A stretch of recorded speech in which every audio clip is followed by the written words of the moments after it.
bisa dianggap perselingkuhan ketika pun bukan hanya hubungan secara fisik. Bisa saja secara emosional. Nah sekarang ada medsos, kirim komen-komen chat mesra di DM di Instagram. Benar. Ketika seorang yang sudah punya pasangan memiliki rasa tertarik, dia harus tahan. Dulu kalau seorang laki-laki memperhatikan wanita, dia harus kirim bunga. Beli ke pasar kembang dikirimin. Sekarang bunganya emoticon. Atau bisa juga stiker gitu ya Ustaz. Ya, atau stiker. Bahan baku bibit-bibit perselingkuhan yang jauh lebih besar lagi.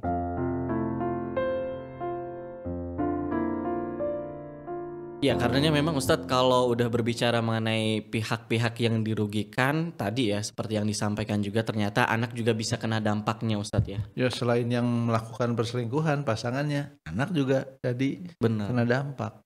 Karena biasanya ketika satu pasangan ada pasangan yang diketahui berselingkuh, ini kan komunikasi suami istri terganggu. Ya. Iya, komunikasi yang terganggu dibaca oleh anak.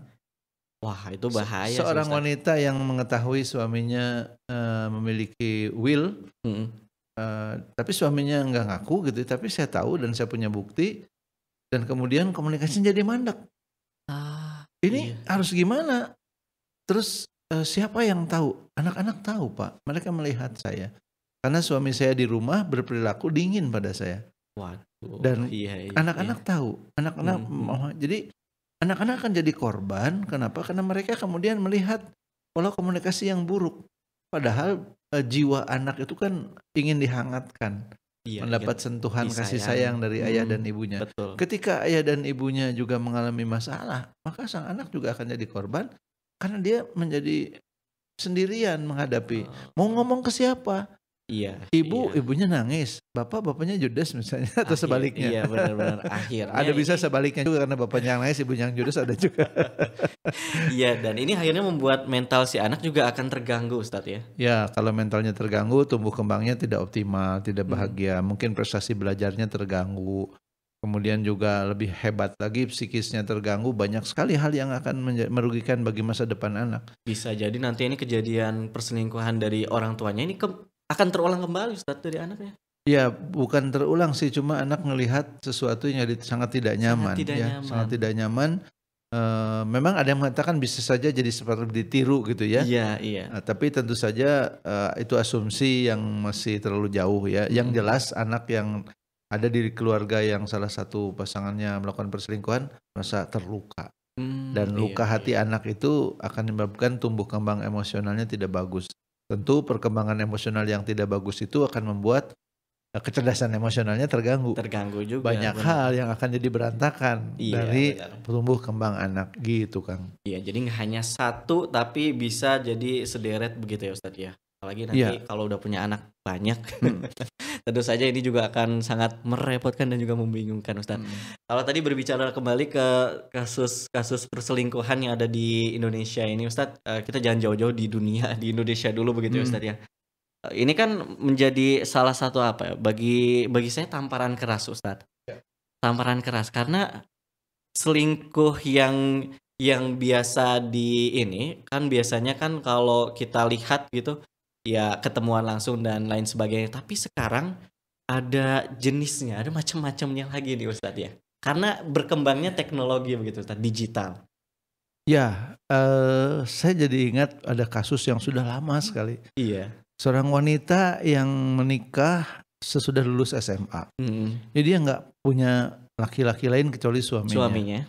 Dia tidak pernah pacaran. Ya. Jadi dia begitu lulus SMA dia ngelamar nikah. Itulah laki-laki pertama dan terakhir dalam hidupnya. Tapi satu ketika dia tertarik pada seseorang yang dia itu juga tidak berani mengucapkan. Iya. Orangnya itu customernya dia, tapi dia tulis semua perasaan itu di buku harian. Jadi tertuang begitu ya. Tertuang. Dan buku hariannya ketahuan sama suaminya. Nah. Suaminya tidak terima, dia tidak bisa membayangkan bagaimana istri yang dia sayangi melakukan tindakan itu. Meskipun sang istri melakukan tindakan itu hanya menulis. Tapi ini masuk ke kategori udah selingkuh? Ya, sudah, karena dia sudah memiliki perhatian yang lebih kepada yang lain. Perasaan itu dia tidak bisa kendalikan dan diungkapkan dalam tulisan. Iya.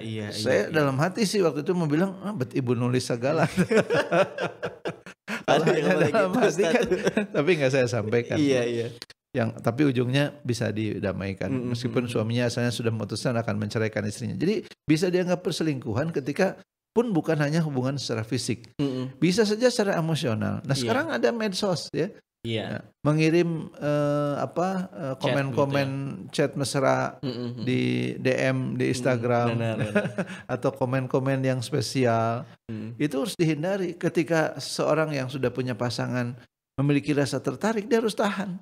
Karena yang di sana juga mungkin sudah punya pasangan dan belum tentu senang melihat perhatian yang berlebih. Jadi perhatian dulu kalau seorang laki-laki memperhatikan wanita, dia harus kirim bunga. Beli ke pasar kembang dikirimin. Sekarang bunganya emoticon. Atau bisa juga stiker gitu ya Ustaz. Ya, atau stiker. Nah ini kan termasuk menurut saya itu bahan baku bibit-bibit perselingkuhan yang jauh lebih besar lagi. Dari interaksi-interaksi itulah kemudian muncul rasa nyaman, muncul rasa senang yang meningkat. Ya kalau dalam bahasa agama, setan ngepas-ngepasin itu manas-manasin gitu ya, sampai akhirnya tindakannya lebih jauh lagi. Jadi banyak sekali yang dirugikan dan banyak sekali jenis selingkuh yang harus diwaspadai. Iya. Masuk selingkuh enggak melakukan perhatian kepada lawan jenis yang bukan pasangan kita, termasuk harus hati-hati. Termasuk begitu ya. Oh, Masya Allah. Wa may ya'mal misqala dzarratin khairan yarah wa may ya'mal misqala dzarratin syarran yarah. Iya. Perbuatan baik akan dapat pahala, perbuatan jelek ya bukankah akan dimintai pertanggungjawaban. Sungguhnya pendengaran, penglihatan dan hati. Iya. Ini hatinya ada, diklik lagi. Aduh. Iya. Hati-hatilah. Jadi bentuk-bentuknya bisa sangat banyak. Sekarang dengan dunia medsos, media sangat terbuka ya. Kendalikan perasaan, hati, dan kendalikan jempolnya juga. Betul. Dan lagi-lagi ini harus dibingkai dengan ilmu agama juga ya Ustadz yang kuat. Dibingkai dengan ilmu agama, dibingkai dengan pengetahuan yang cukup dalam bidang-bidang yang lain. Kalau dari kisah-kisah terdahulu Ustadz, kira-kira tentang perselingkuhan kayak gini nih, ada modelnya atau pernah terjadi enggak begitu Ustaz? Ya cerita Nabi Yusuf lah kalau yang paling terkenal. Oh iya. Ada seorang wanita yang sudah bersuami menggoda Yusuf untuk melakukan tindakan yang tercela. Itu kan jadi sangat viral ya pada masanya. Iya. Untung nggak ada medsos Ustaz. Dan itu sudah jadi cerita indah dalam Quran bagaimana itu diakhiri. Betul. Tuduhan selingkuh ada pada Aisyah. Iya.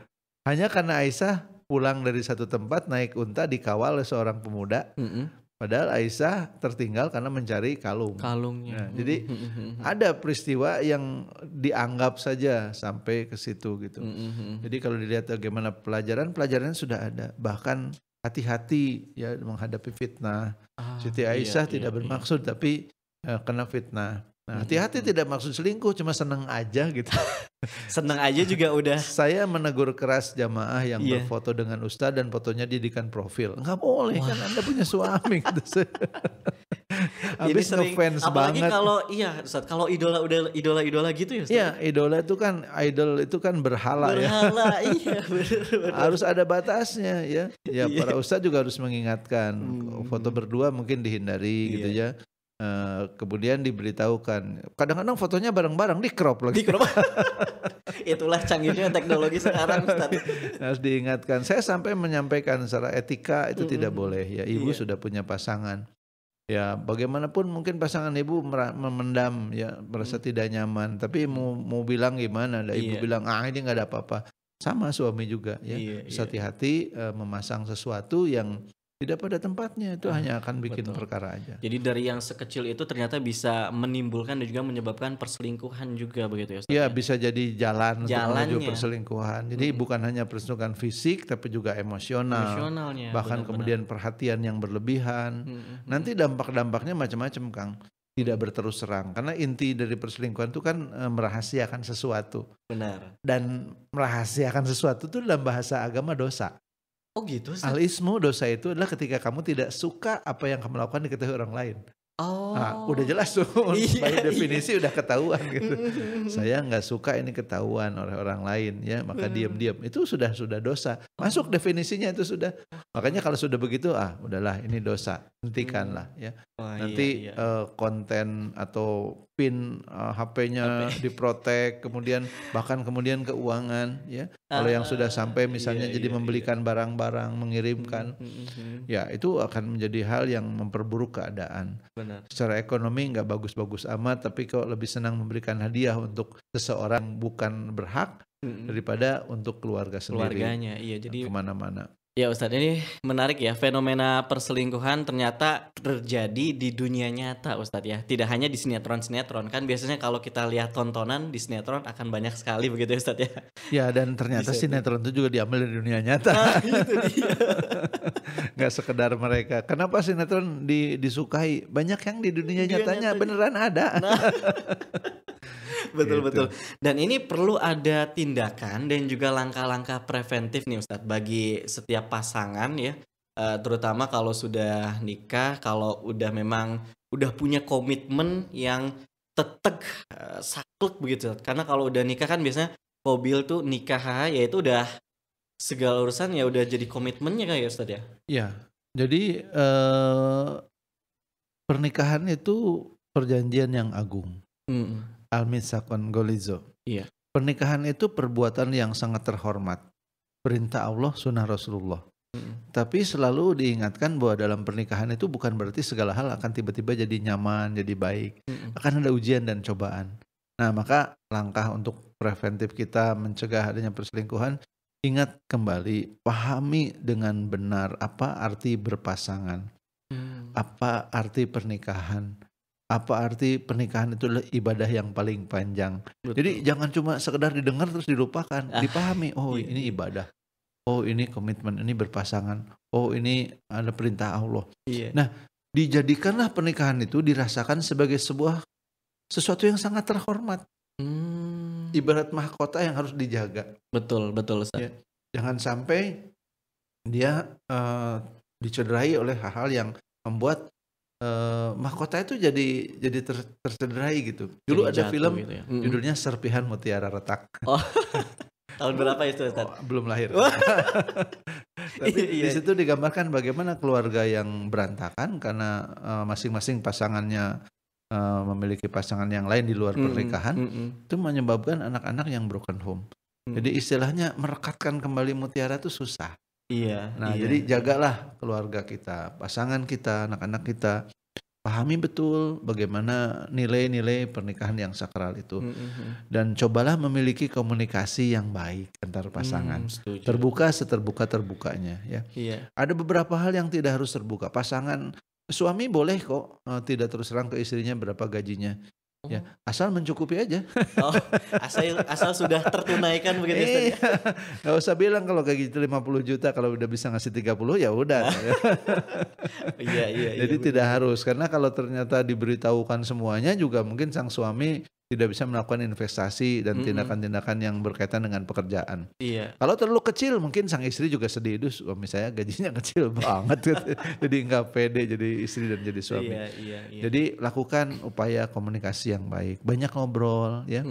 Jangan sampai menyimpan persoalan, dibuka setiap persoalan dibahas untuk kemudian dicari jalan keluar.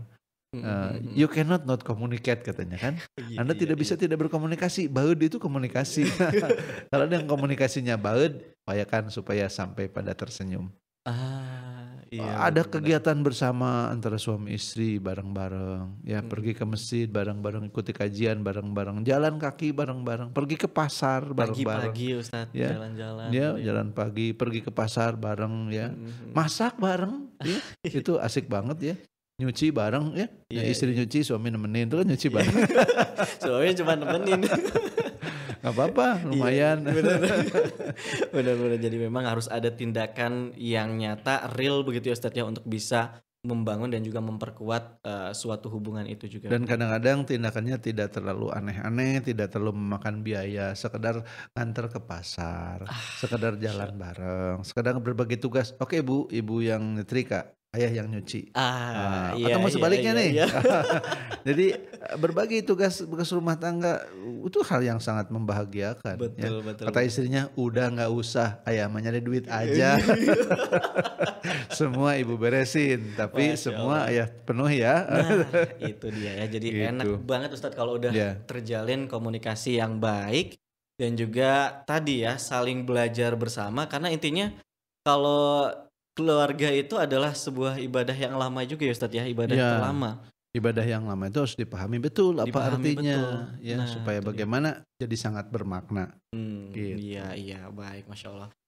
Nah, ini sebenarnya saya masih mau cerita lagi nih Ustadz. Tapi ini kita harus udahan dulu Ustadz ya, harus selesai sampai di sini dulu Ustadz. Terima kasih sudah berkunjung ke studio MKFM, studio 2-nya Ustadz. Iya, ini teh hangatnya sangat menghangatkan jiwa. Masya Allah, alhamdulillah. Mudah-mudahan sehat selalu Ustadz, dan sebenarnya saya juga sering menyimak Ustadz Budi ini di siaran MKFM juga Ustadz ya. Di hari Selasa.